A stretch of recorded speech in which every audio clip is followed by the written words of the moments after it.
Welcome back to our channel, passionate viewers. Today is a beautiful day to dive deep into the labyrinth of lies, sacrifices, and explosive confrontations that define the beating heart of Genoa City. The upcoming Tuesday episode promises to deliver an emotional masterclass, intertwining the desperate fight for a man's life with the vicious, unforgiving nature of corporate warfare. At the center of this impending storm are two vastly different battlegrounds: the quiet, agonizing wait for medical salvation, and the cutthroat, glass-walled offices where empires are stolen and destroyed. We are about to witness the profound collateral damage of Victor Newman's artificial intelligence manipulation, a plot so deviously constructed that it has ensnared innocent lives and forced desperate people into impossible corners. In the quiet corners of the city, away from the glaring lights of corporate espionage, the profound human cost of this drama is being felt by Holden Novak. Holden is a young man whose entire reality has been violently fractured by the revelation that his biological father is none other than the legendary Malcolm Winters. Raised on a foundation of lies carefully constructed by his mother, Stephanie Simmons, Holden is now grappling with an overwhelming storm of grief, anger, and desperate hope.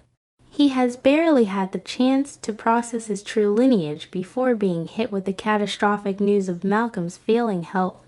The ticking clock of Malcolm's severe aplastic anemia hangs over Holden like a dark cloud, driving him to seek solace and answers from anyone connected to the Winters family legacy. This desperate search for connection brings Holden directly into the orbit of Kane Ashby. Their upcoming discussion about Malcolm is layered with a profound, unspoken tragedy. Kane is currently navigating a living nightmare, having been wrongfully arrested and publicly humiliated due to the fabricated digital evidence meticulously planted by Victor Newman.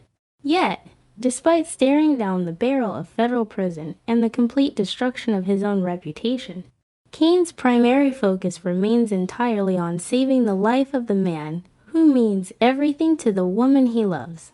Holden approaches Kane not just as a connection to his father, but as the literal lifeline holding Malcolm's fading heartbeat steady.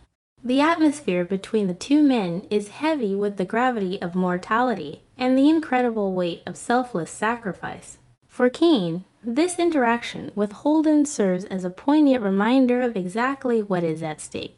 Kane is acutely aware that his bail conditions strictly tether him to Genoa City.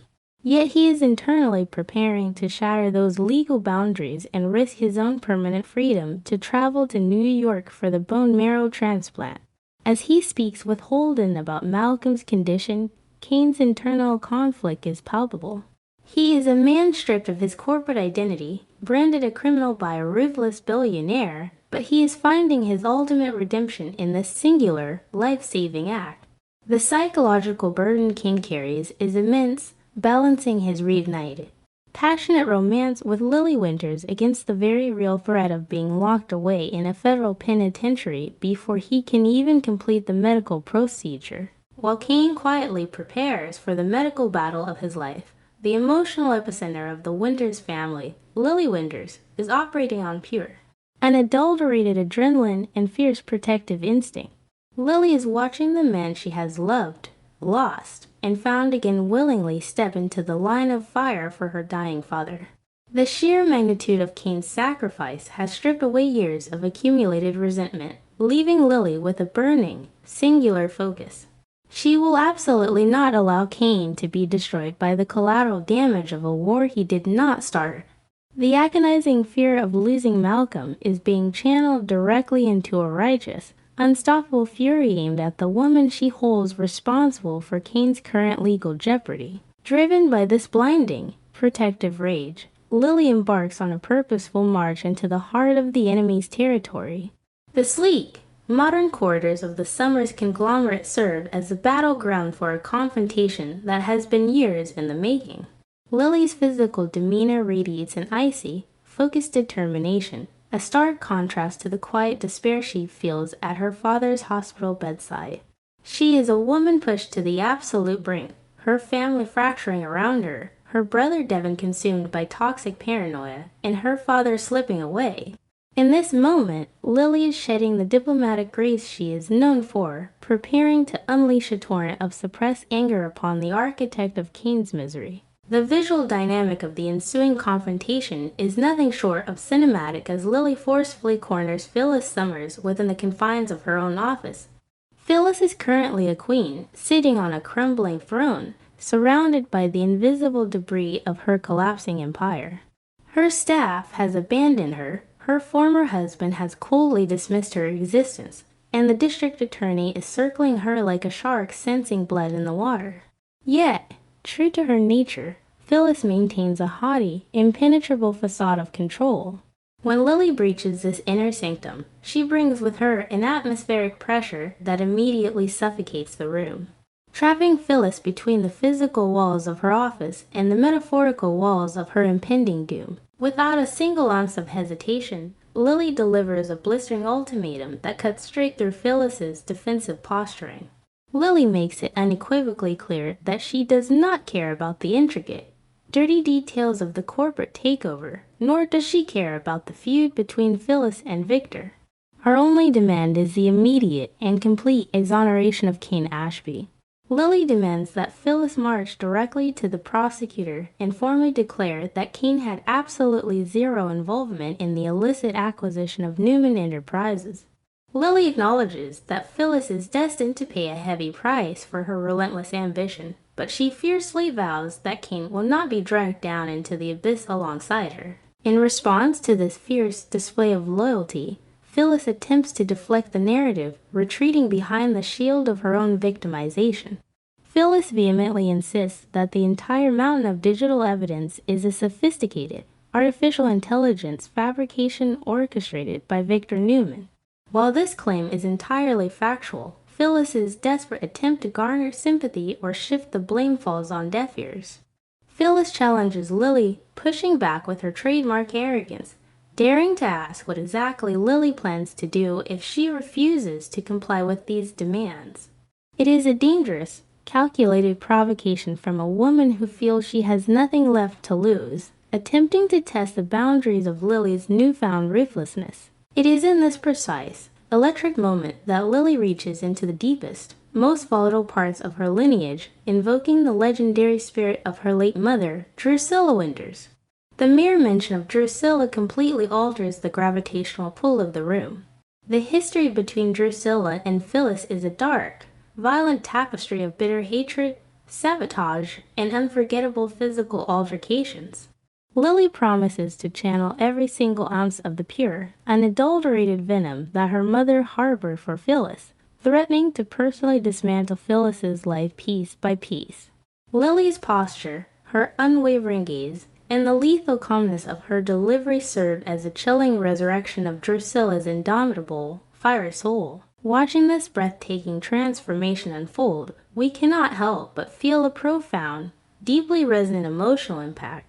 There is an overwhelming sense of nostalgia mixed with a raw, visceral thrill as we witness the gentle, often peacemaking Lily Winters fully embrace the fierce, unapologetic power of her maternal bloodline. It evokes a deep ache in our hearts, a longing for the days when Drusilla commanded the screen with her explosive passion and fierce devotion to her family.